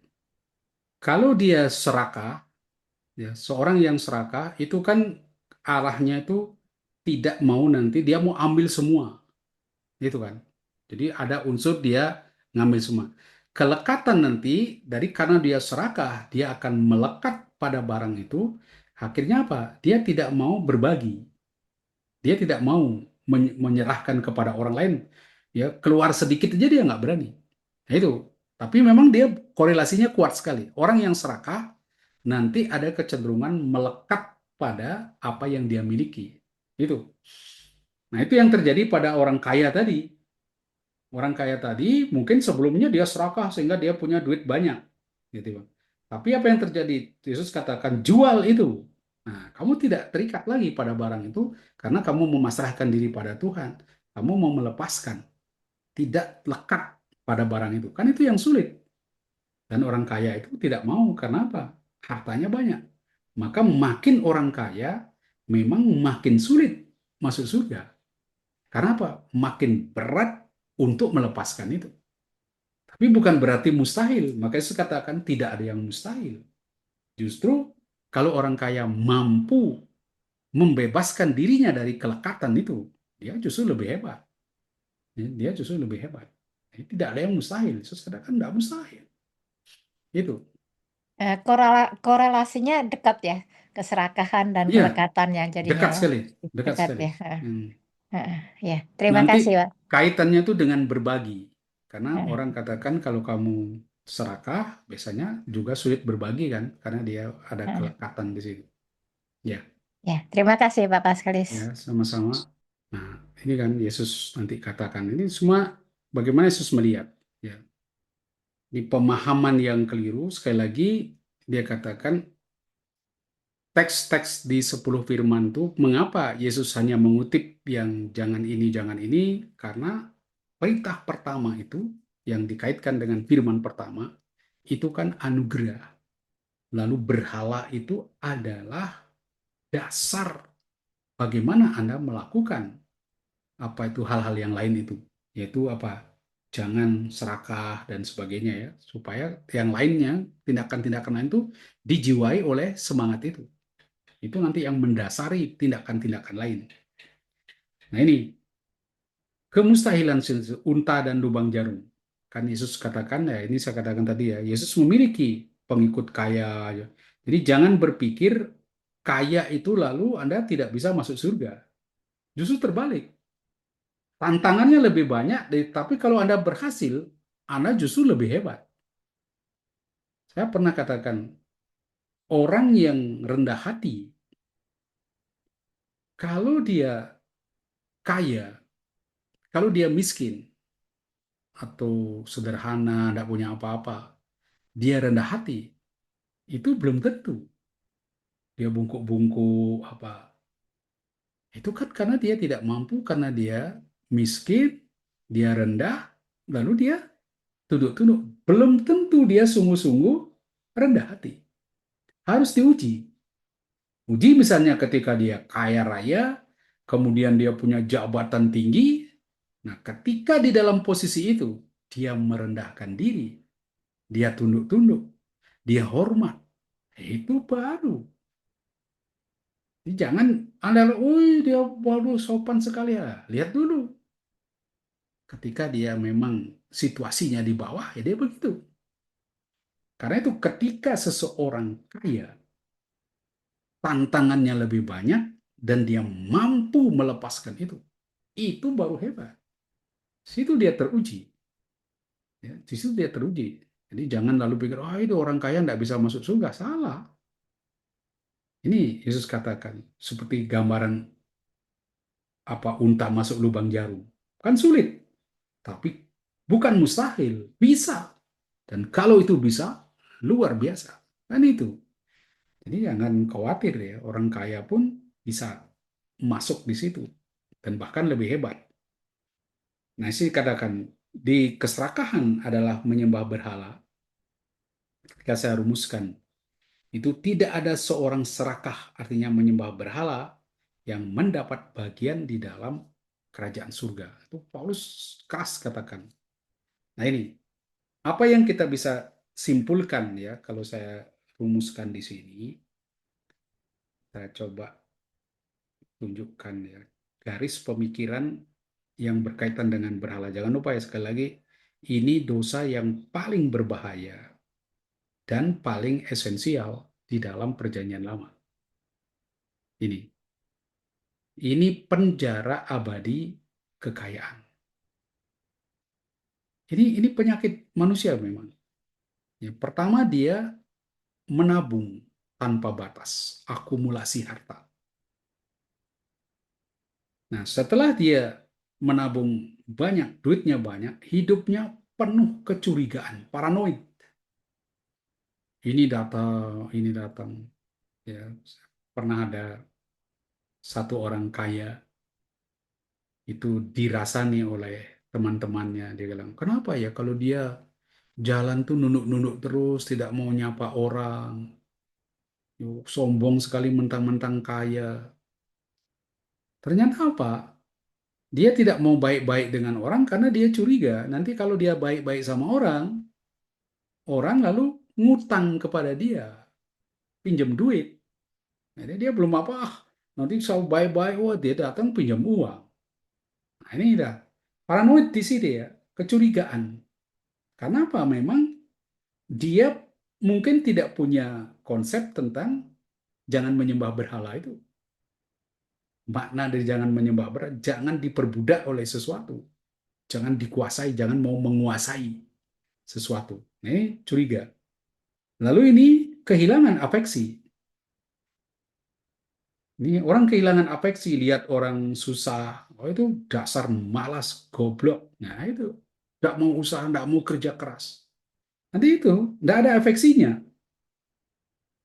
Mati rasa. Karena mungkin dulu dia untuk meraih kekayaannya, dia kerja keras, luar biasa. Berjuang. Lalu ketika lihat ada orang miskin, orang, wah dasar tidak mau kerja, pemalas. Itu, afeksinya hilang. Dan nanti pikirannya warisan, ketakutan dengan warisan. Sehingga tahap berikutnya, dia menjadi terasing dari Allah dan manusia.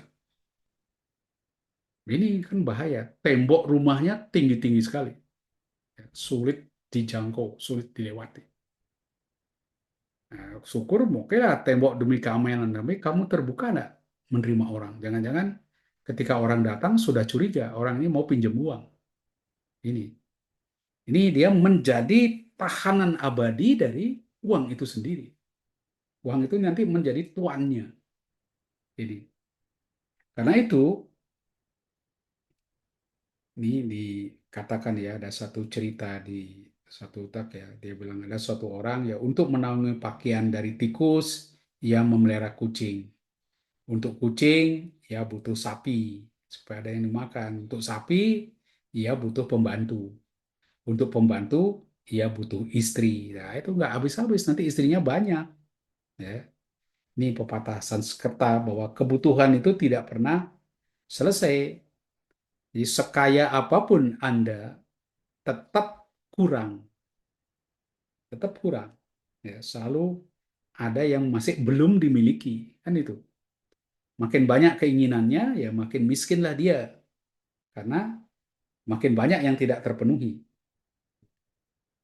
Ini kita katakan ya alienasi keamanan manusia ya, dari Marx. Dia mereduksi nilai manusia, uang menciptakan alienasi. Apa yang dapat kubayar, itulah aku. Itu kan. Jadi konsepnya apa yang bisa kubayar ya itu aku berdasarkan apa yang bisa kubayar. Uang menutupi kekurangan moral dan fisik seseorang yang pincang merasa memiliki 8 kaki karena mampu membeli kuda terbaik. Ini. William Shakespeare katakan, disonansi kemanusiaan, uang sebagai Allah metalik yang membawa bencana.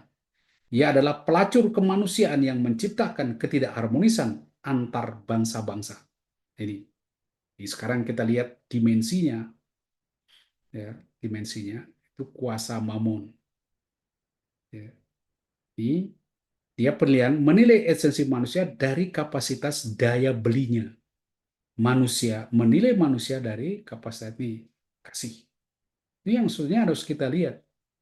Tapi di dunia itu ini sekarang. Makin tinggi daya beli Anda, makin tinggi nilaimu di hadapan banyak orang. Ini bukan karena kapasitas kasih dan relasimu. Ini yang terjadi. Padahal kerajaan Allah itu di sini. Ketika orang menilai seseorang berdasarkan kasih yang dia buat dan relasinya. Tapi kita gimana? Kan menilai orang dari kapasitas kekayaannya. Di gereja dia dihormati, ya orang mantuk-mantuk karena nyumbangnya banyak, duitnya banyak, nah, dihargai, dapat kursi khusus, itu. Kemudian dampak sosial ini tanpa disadari menciptakan hierarki kecurigaan dan alienasi pemisahan. Padahal untuk kerajaan surga dia menciptakan persaudaraan, kepedulian, dan kesetaraan. Ini saya bisa memahami ketika Anda kaya raya, sulit sekali bergaul mungkin dengan orang-orang yang sederhana. Orang-orang embongan. Karena apa juga? Cara pikirnya juga berbeda. Ya, nanti tidak nyambung, tidak nyaman. Bisa, tapi paling tidak Anda jangan melakukan alienasi. Karena kerajaan surga bukan alienasi, tapi justru persekutuan, persaudaraan. Kemudian tuntutan hidupnya obsesi pada akumulasi egois tanpa batas. Ini menuntut pembagian harta yang cukup, ya, solidaritas, kesetaraan. Akhirnya apa? Terjadi kekosongan spiritual ketika orang dikuasai mamon. Sebaliknya, kalau orang mencari kerajaan Allah, kehidupan abadi dan kebebasan sejati. Itu yang dia capai ya, tujuan akhir yang dia capai. Ini. Jadi Lazarus dan tuntutan relasi. Ini mengapa dosa Lazarus itu? Kenapa? Bukan karena dia kaya. Lazarus itu apa itu orang kaya itu tidak masuk ke dalam kerajaan surga, bukan karena dia kaya, tetapi karena dia pasif. Soal relasi. Tahu ada orang miskin, dia tidak peduli. Jadi penghalang keselamatan si kaya bukanlah besarnya hartanya, melainkan pengabaian terhadap penderitaan di depan matanya. Itu sebetulnya. Ini bukan karena dia kaya, enggak. Karena dia mengabaikan Lazarus. Jadi kerajaan Allah menuntut kasih yang nyata. Netralitas di hadapan kemiskinan adalah penyembahan terhadap Mammon. Allah tidak peduli. Ya, itulah orang serakah. Ya, orang yang lekat dengan hartanya, keluar dikit saja takut. Orang miskin di depan pintu adalah ujian eskatologis bagi spiritualitas orang kaya. Jadi, perlu ada orang miskin untuk menguji orang kaya, supaya orang kaya bisa menabung di surga. Nah, itu, dia dengan memberi berbelas kasih kepada orang-orang miskin, dia menabung di dalam kerajaan surga. Ya. Kemudian apa itu? Ini saya katakan mentransfer portofolio kekayaan. Jadi, harapan si kaya bagi Allah segala sesuatu mungkin. Jadi kalau Anda mau berbagi di situ, tidak lekat dengan kekayaan, Anda bisa mentransfer kekayaan di surga. Menggunakan mamon yang tidak jujur untuk mengikat persahabatan sejati, yaitu bukan menyembunyikan asetmu di Swiss, Singapura, di Amerika, atau dimanapun, melainkan memindahkannya ke yurisdiksi abadi, yaitu surga. Transferlah duitmu ke surga. Untuk apa? Dengan cara apa? Ya dengan cara berbagi dengan mereka yang miskin dan berkekurangan. Di sini sekarang Allah membutuhkan orang miskin yang kelak akan mengembalikan kepadamu apa yang kau berikan ketika engkau berada di sana. Di sini orang miskin berutang kepadamu. Nanti kalian berutang kepada orang miskin. Ya. Oke. Implementasi struktur bisnis, integritas, membayar pajak nih. Bagaimana kita sekarang bentuk-bentuk yang bisa kita lakukan? Ya, tidak harus bahwa kita jadi terlibat langsung dengan orang-orang miskin ya. Oh, ada orang yang mungkin susah untuk mendekat seperti itu. Tapi lihat misalnya kita membayar pajak dengan jujur dan penuh, menciptakan lapangan kerja, memberikan gaji yang adil. Ya, itu saya kira tetap merupakan bentuk pelaksanaan perintah pertama. Ya, bahwa Anda itu tidak menyembah berhala. Uang melayani kebaikan umum hanya ketika ia beredar seperti air kehidupan, bukan ditimbun hingga menjadi racun. Itu beri gaji yang adil dan sebagainya. Nih. Kalau kita lihat di Timotius ya, jangan tinggi hati, kekayaan dunia rentan dan tidak pasti, jangan jadikan saldo rekening sebagai identitas. Kedua, ubah kesadaran hidup, berharap sepenuhnya pada Allah yang memberikan segala sesuatu untuk dinikmati dengan benar, bukan kepada ilusi keamanan mamon. Dan terakhir, aksi nyata suka memberi, membagi, dan menjadi kaya di dalam perbuatan baik. Nah, itulah bentuk dari berhala. Jangan terlalu dikaitkan dengan patung gitu. Justru di sini. Bahkan ya, seperti Paulus katakan, inti dari berhala itu adalah keserakahan. Anda tidak mau berbagi, takut sekali. Gitu. Oke, itu lengkap ya pembahasan saya tentang berhala. Dan Anda nanti bisa mentransfer ke surga uang Anda. Jangan ke Swiss saja ya, tapi transferlah ke surga ya, dengan berbuat baik di sini. Oke, silakan ada tanggapan. Apakah sudah dipahami sekarang konsep tentang berhala? Gitu.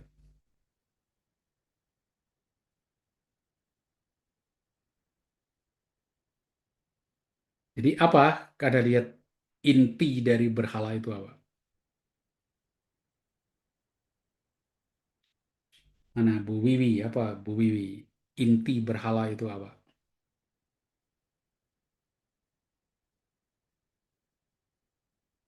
Dari mana nih Bu Wiwi? Bu Wiwi ini kadang-kadang kritis ya, pertanyaan-pertanyaannya bagus-bagus. Mana Bu Wiwi?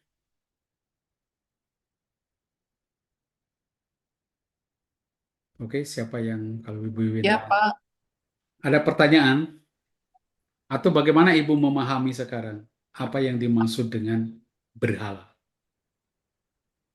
Maksud saya tadi pertanyaan yang awal itu konteksnya kan zamannya bangsa Israel, zaman Musa itu ya, Pak. Ya, Nah, itu kan mereka udah berhala tapi kan tidak dapat jawaban gitu kan dari si lembunya atau apa hmm. Baal itu. Nah, terus ngapain ya mereka masih mau terus berhala, maksud saya, sedangkan Tuhan yang benar gitu itu malah menjawab kan, memberi mereka mana, memberi mereka banyak hal kan dari yang tiang awan itu, maksudnya. Kenapa mereka masih mau berhala gitu? Nah, itu yang saya jelaskan apa yang dimaksud dengan berhala. Hmm. Yang dimaksud dengan berhala bukan bahwa dia tuh membuat patung lalu menyembah patung, itu bukan itu yang terutama. Mm-mm. Tetapi yang pertama adalah dia tidak berani memasrahkan dirinya kepada Tuhan yang dia tidak bisa kontrol, dia bisa kendalikan. Seperti patung itu sebenarnya gambaran aja, simbol bagaimana manusia ingin mengendalikan Allah. Itu Hmm. Iya. bahwa manusia ingin berkuasa, menguasai semua, bahkan Allah pun mau dikuasai. Itu Oh. sebenarnya.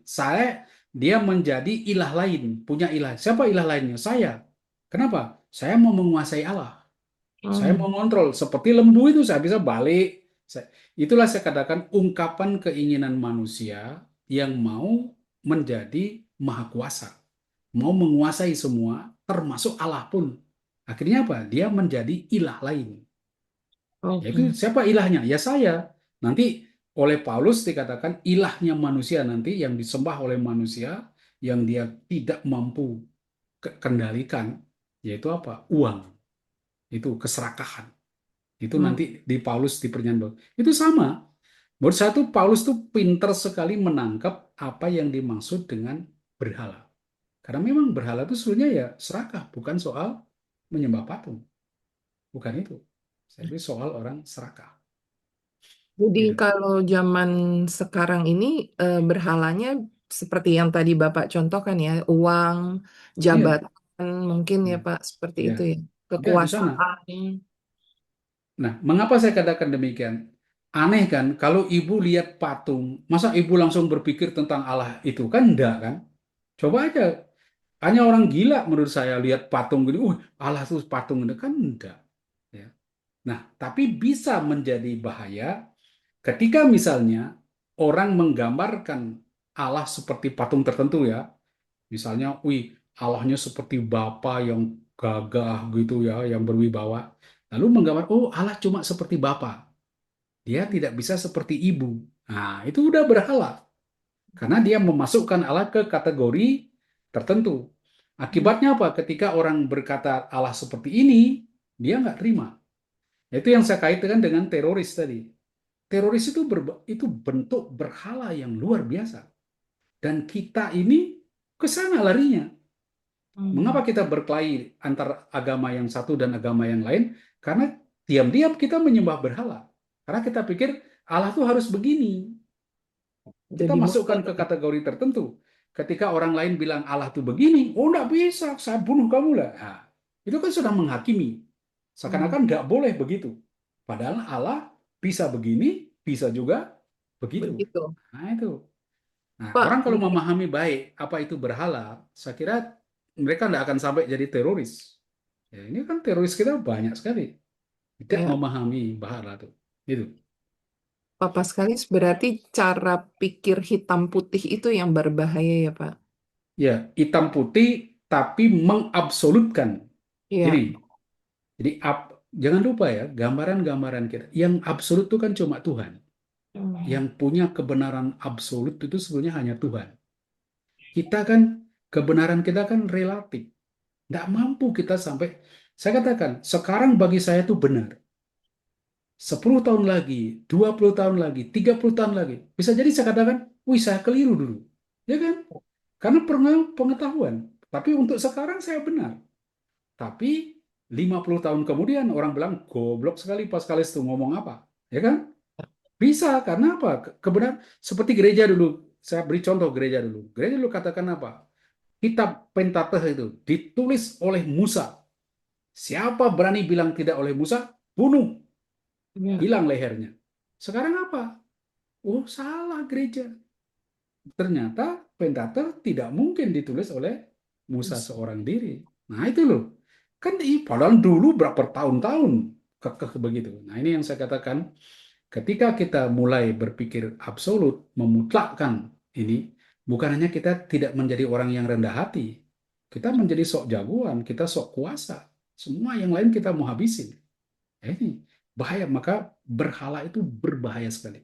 Otak yang picik, yang menganggap diri hebat, ya, menguasai. Akhirnya apa? Yaitu mau kuasai, ya serakah itu menguasai semua. Semua yang lain harus seperti yang dia pikirkan. Nah, ini bahaya banget. iya, iya, iya, Ya, paham, Pak. ya. Bapak sekali, Mudah-mudahan kita, sorry tanya ya, juga, ya. Pak. Bapak ulang tahunnya memang kapan nih, Pak? Saya ulang tahun 14 April. Oh, Tapi sudah nanti lewat. nanti saya rayakan Selamat ya. 16 Mei itu nanti untuk apa itu membuat acara itu secara khusus ya Ya, saya buat. selamat ulang tahun, Pak. Semoga selalu hidup bermanfaat. Ya itu yang saya pikir mungkin nggak tahu berapa tahun lagi saya meninggal kan nggak tahu. Jadi kesempatan berbuat sesuatu saya ingin. Kemudian Ya, saya juga selamat, Pak. kan hobi puisi ya, hobi drama. Nah, mungkin dengan cara itu saya bisa mengekspresikan bagaimana pesan-pesan itu bisa sampai kepada umat itu. Ya, mudah-mudahan bisa menginspirasi. Nanti ada di YouTube ya, Pak? Mungkin setelah itu ya, saya tidak kemungkinan setelah itu nanti divideokan lalu dibuat itu. Iya, terima kasih, Pak Ya, Pastor. sama-sama, sama. Ibu Wi juga terima kasih ya, pertanyaan-pertanyaannya bagus ya, pertanyaan-pertanyaannya itu bisa menggelitik, bisa untuk menginspirasi orang juga. Iya, terima kasih, Pak. Kan saya baca di kitab Yeremia kalau nggak salah ya. Yang itu kan juga adu itu kan Pak sama ilah-ilah itu kan Oh ya, Yeremia itu nggak salah di ya. Yeremia banyak banyak Iya. berhala dan juga nabinya juga macam-macam di Yeremia. Nabi palsu. Yeremia kan bukunya besar sekali, ya. Banyak sekali tema di Nabi Yeremia Mm. dan bagaimana seorang nabi menderita melihat bangsanya yang menyembah berhala, kemudian yang tidak setia kepada Tuhan juga soal politik, ke cara berpolitik yang berbeda. Situ di Yeremia. Tapi kita Pak, fokus ya di sini ya. Oke. berhala ya Pak. Tapi yang ada juga saat ini aliran sesat itu sebenarnya juga berhala ya Pak. Hati-hati. Menurut saya, kita jangan terlalu cepat menghakimi orang aliran sesat. Saya kira hati-hati, Saya, jangan kita, wow, ini orang ini sesat. Jangan-jangan dia bagus sekali, maka harus orang kita paham dulu apa yang dia cari, apa yang daripada orang jual jual agama, agama, oh iya, agama saya terbaik, tapi paling dia untuk cari uang, ya untuk kumpulkan uang. Ya, ini Pak. hati-hati, Iya, disebut sesatnya karena mereka itu ngakunya Katolik gitu kan. ya, Ngakunya Katolik, tapi dia sepertinya dia mengakunya jadi kayak imam, tapi mereka sebenarnya bukan imamnya Katolik gitu, Pak. Terus hmm, yang saya lihat akhirnya itu beberapa perempuan yang ikut ke situ itu meninggalkan suaminya gitu, Pak. Akhirnya mereka malah bercerai gitu. ya, Dan si imam yang ngakunya sebagai imamnya itu akhirnya bisa menguasai juga hartanya perempuan-perempuan. Kebanyakan korbannya perempuan gitu sih, Pak. ya. Nah, itu Tapi sudah bentuk ngakunya bentuk Katolik itu. bentuknya Itu sesat berhala sih itu. menurut Saya saya. kira ya, iya. Saya kira itu sudah berhala kelas tinggi itu. Iya, Sudah memuja bukannya dan pindah gereja, Pak. Bukan, Pak. Kalau misalnya cuma pindah ke gereja ya, Kristen gitu, itu sih bukan ini ya, bukan sesat ya. Bisa aja ya. kan dia Itu pindah. penipuan juga. Itu Iya, bentuk itu penipuan. penipuan, Pak. Penipuan. Ya, Ya itu jadi sayang kalau orang itu yang anehnya orang mau percaya itu. Yang saya heran bahwa orang mau percaya. Itu banyak orang kurang cerdas di dalam beragama, kurang betul. cerdas dalam sehingga gampang dipengaruhi. Gampang. Jadi kayak agama itu kan dia menyentuh psikologis orang, ya, perasaan orang. Nah, kalau apa itu akal budinya tidak dikuatkan, pengetahuannya, pemahamannya tidak bagus, memang gampang sekali dia diobak-abak. Nah, itu kan kasihan ya, kasihan ya. Tidak ada pegangan gitu. Ya. Ya, itu harus dibereskan, itu kriminal itu ya, perbuatan jahat itu. Ya, orang ditipu begitu. Saya kira harus dilaporkan ke aparat itu yang begitu. Itu Tapi di mana? di Jakarta, Pak, di Oh, Jakarta. Mm-mm. itu harus dia anu, saya kira harus dibereskan itu. Ya, itu ada saudara saya ya ikut seperti itu, jadi akhirnya keluarganya bubar kayak gitu. Terus yang kita lihat itu orang bisa pakai mobilnya dan dia punya jabatan yang saudara saya itu perempuan, maksudnya jabatan di perusahaannya juga tinggi, mobilnya dipakai seenaknya gitu, gitu. Dan Oh, itu kayak akhir kena hipnotis ya. ya betul. Dan saudara kita itu memutuskan hubungan dengan kita semua gitu loh. Hebat itu dia.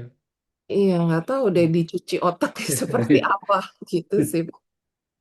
Iya. Iya, kasihan ya, sampai terlambat mungkin ya memahami itu untuk memberi kesadaran kepada orang itu. Dan Sampai mereka dia, doknya seperti persekutuan doa, Pak. Persekutuan doa gitu kan. Mula-mula suaminya ikut, lama-lama suaminya ini menurut suaminya seperti dibully gitu, diketawain, lama-lama kan dia tersinggung, dia nggak mau datang. Nah, hmm, karena nggak mau datang, udah tambah berjarak kan. Karena berjarak, si istri terus masih ikut persekutuan doa itu. Lama-lama itu mulai ya tambah renggang hubungannya. Terus ya udah akhirnya udah pisah kamar, pisah rumah begitu. itu tidak dilaporkan ke pastor parokinya. Pernah disampaikan ke pastor, tapi kan susah untuk pembuktiannya gitu, Pak. Ikut saja di ibadatnya. Misalnya ikut terlibat masuk di ibadatnya itu. Jadi dengan itu baru bisa tahu kan. Kalau kita tidak ikut kan kita nanti menghakimi tanpa tahu ya. Masuk di Mm-mm. acara itu dari di situ memberi pencerahan. Situ memberi pencerahan. Itu. Udah banyak sih Pak yang ngasih pencerahan, tapi pasti malah diblok nomor WA-nya. Lalu Hmm. dia ya udah nggak mau hubungan lagi sama orang-orang yang ngasih tahu itu gitu. Hmm. Pokoknya luar Wah, itu biasa. udah bisnis itu. Saya kira itu lebih ke Ya. bisnis itu ya. Dia cari cara untuk jangan-jangan untuk ngumpulin duit itu ya, Iya, mengelabui orang. ya itu juga bentuk mula-mulanya mungkin seperti ini berhala atau apa Ya, ya Pak? berhala menuhankan sesuatu yang lain kan dan Mengkultuskan gitu. memperalatkan Tuhan. Nanti Iya, kita lihat itu menyalahgunakan nama Allah. Itu nanti berkaitan dengan ini. Dengan berhala nanti jangan menyebut nama Tuhanku untuk menyalahgunakannya. Nah, itu nanti ujungnya di situ. Kan berkaitan hukum ini dan hukum yang berikutnya. Itu kan orang sekarang pakai pakai nama Tuhan dengan bermacam-macam ya iya. untuk kepentingan-kepentingan tertentu. Nah, itu nanti berkaitan dengan itu ya, dosa itu. Terima kasih Pak Ya, Paskal. terima kasih teman-teman yang tahu di Jakarta ya mungkin juga harus hati-hati di situ ya. Jangan-jangan ikut kelompok itu atau ada yang sudah masuk kelompok itu di sini. Jangan sampai ya. Tapi memberi pencerahan kepada mereka yang mungkin ya ada kenalan seperti itu. Didoakan jangan sampai terus begitu, saya kira kuasa doa kita bisa mengalahkan juga kuasa iblis begitu ya. Juga menyadarkan pemimpinnya itu supaya jangan dia terus-terusan seperti itu ya, kasihan korban-korbannya.